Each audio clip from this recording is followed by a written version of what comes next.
Why do we stay in some relationships, drift from others, and cling to the ones that lift us up? Believe it or not, communication theories have the answers, and today we're unpacking them. I'm your host, Lila, and I'll be sharing my knowledge on the social exchange theory, but I'm joined here with three guests, Lauren, Maggie, and Mazen, to talk about three other theories: the affection exchange theory, the theory of resilience and relational load, and equity theory. It's my understanding that all of these theories fall under the socio-psychological research tradition. Lauren, can you explain what the socio-psychological research tradition is and tell us about the affection exchange theory? Of course. According to Horan et al., the socio-psychological research tradition is a tradition that focuses heavily on individuals' attitudes, perceptions, and behaviors. It also focuses on predicting behavior, explaining cause and effect patterns, and studying how individual perceptions shape relationships. Now, onto the affection exchange theory, which explains that affection is a biological and emotional need necessary for human well-being. What is affection? Affection is any behavior or expression that communicates warmth, care, and emotional connection to another person. Conceptually, it's not just a feeling, but it's a relational signal that shows someone you value them and want a closer bond. According to this theory, expressing and receiving affection strengthens social bonds, improves physical and mental health, and ultimately increases the chances of individual and group survival. Affection exchange theory also highlights that people can differ in how much affection they give and want to receive, otherwise known as a person's range of tolerance. How would you describe the range of tolerance? Range of tolerance is the idea that every person has a personal comfort zone for how much affection they can handle in a relationship. It means that people differ in how much closeness or emotional expression they're comfortable with. A question that I want to answer about my context area is, what are the effects of affection deprivation in marital relationships? Current research conducted by Hess and Tion says that affection deprivation was significantly and positively associated with depression for both husbands and wives, and was significantly and positively associated with loneliness. This study that tested the effects of affection deprivation in marital relationships found that affectionate communication was positively associated with marital quality. So my question is this: is going without affection actually a different thing, both in idea and in research, from feeling lonely? Current research conducted by Floyd and Hess says it was discovered that items measuring lack of affection and loneliness consistently loaded onto different factors. This supports the idea that they are linked but separate concepts. Lack of affection and loneliness were linked in all studies, but they were still statistically separate. This shows that they are both connected but not the same, and means that lack of affection is a unique predictor of some well-being results that go beyond loneliness. Also, in a 2025 study conducted by Floyd, it was explained that better relationships and feelings of less stress and sadness tend to occur among people who show and receive love. How would you examine affection exchange theory to the criteria for a good theory? Based on the criteria for a good theory, affection exchange theory can best be examined by explanatory power. According to Horan et al., explanatory power is basically about how well a theory helps us understand the reason behind communication. When evaluated using the criterion of explanatory power, affection exchange theory stands out because it clearly explains why humans give and receive affection. It doesn't just describe affectionate behavior, but it shows that affection improves our health, lowers stress, strengthens relationships, and supports survival. Now that we've learned all there is to know about the affection exchange theory, Mazen, which theory will you be discussing? Today I will be diving into the theory of resilience and relational load, what it means, how it develops, and why culture, communication, and social environment all matters. So tell me, what is the theory of resilience and relational load? This definition is divided into two. First, starting with resilience, which means the ability to adapt, recover, and bounce back from stress, challenges, or adversity. It involves using coping skills, social support, emotional regulation, and positive affirming to maintain well-being during difficult times.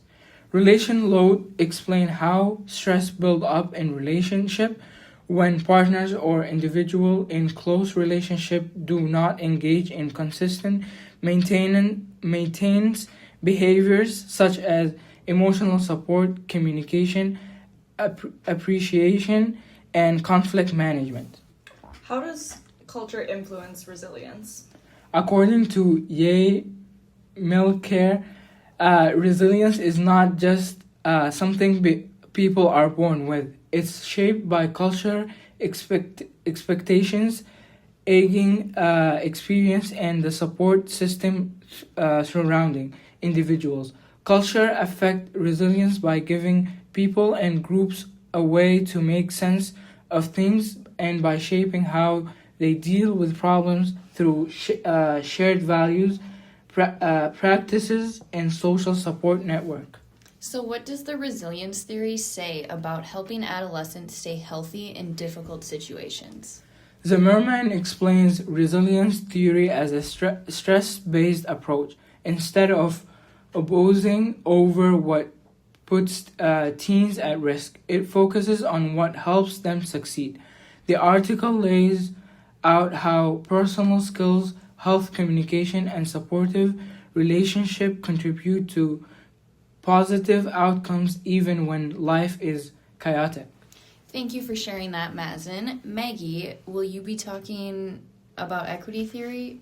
Yes. So equity theory, when it comes to maintaining relationships, is all about balance and fairness. This theory says that people are more satisfied in a relationship when the rewards such as love, support, and attention, and the costs like time and effort are fair and balanced between partners. It's not about perfection, it's about equal contribution. When a relationship tends to share the chores and decision making with equal effort, both parties tend to be happier in the relationship. Can a relationship survive long term if one person consistently feels underbenefited?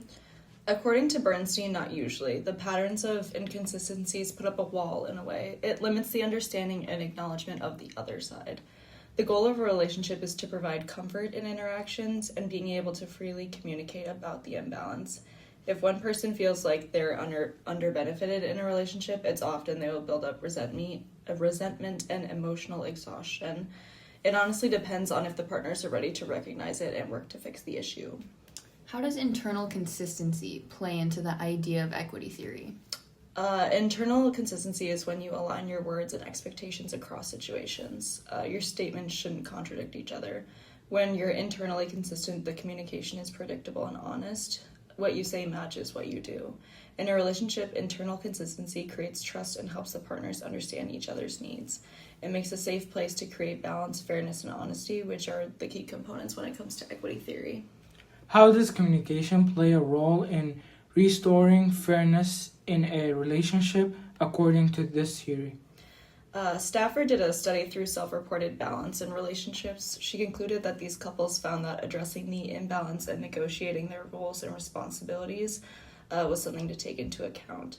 Appreciation and trust were essential to these couples, and she found that most agreed on how you should hold the same degree of communal strength on yourself as you do your partner.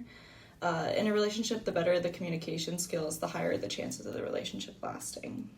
Thank you all for sharing. Now I'm going to be discussing the social exchange theory. At its core, social exchange theory says that people evaluate their relationships by comparing the rewards they get to the cost they experience. Rewards can be things like affection, support, validation, or enjoyment, so things that benefit the individual, while cost includes stress, conflict, or emotional stress, things that are negative and take away from the individual. People often weigh these aspects and ask themselves, often subconsciously, is this relationship worth it, and do I have a better alternative? Two concepts help explain this: the comparison level, or CL, which is what we think we deserve, and the comparison level for alternatives, or CL-alt, which is whether we believe we'd be better off somewhere else. Together, these help explain how people decide to stay committed. Why do people stay in long-term relationships, both platonic and romantic?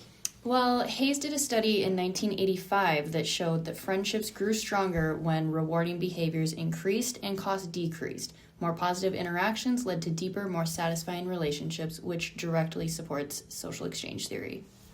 What makes a relationship feel worth maintaining? Hand and Furman in 2009 conducted a study that found that adolescent friendships offering more emotional rewards, like insight and enjoyable interaction, were rated more satisfying. That aligns with social exchange theory's idea that high rewards make relationships feel valuable. When we evaluate social exchange theory using predictive power, it performs well. It accurately predicts that relationships strengthen when rewards outweigh costs and weaken when costs rise. So overall, these studies show that maintaining relationships isn't about the big moments. It's about consistent rewards like support, affection, and appreciation. When people increase those daily rewards and communicate about costs, relationships become stronger and more satisfying. To end our podcast, we wanted to share some insightful information from an interview with Dr. Glick. All right, so today we are joined with Dr. Glick here. She's going to be talking to us about some relationship theories. And first, we're going to start with talking about the social exchange theory. And as an expert, I understand that you could probably answer the question about what its biggest limitation is.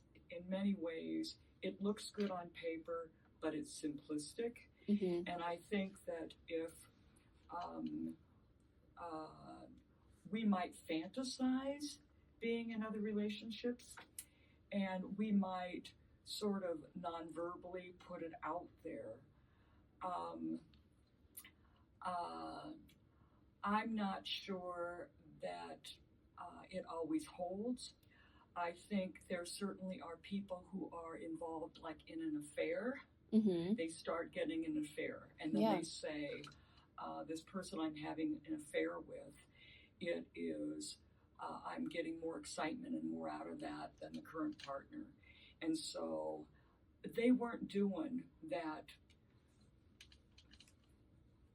rewards cost stuff before their fling. They got in their fling, and now they're just rationalizing it. Right. So when I look at the literature and I look at research that's being done, yeah, that theory exists.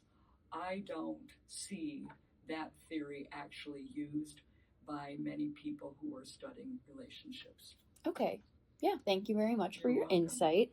And then, Lauren, do you want to talk about the theory of resilience and relational load? So we were wondering, how would you implement the theory of resilience and relational load for students who are facing stress?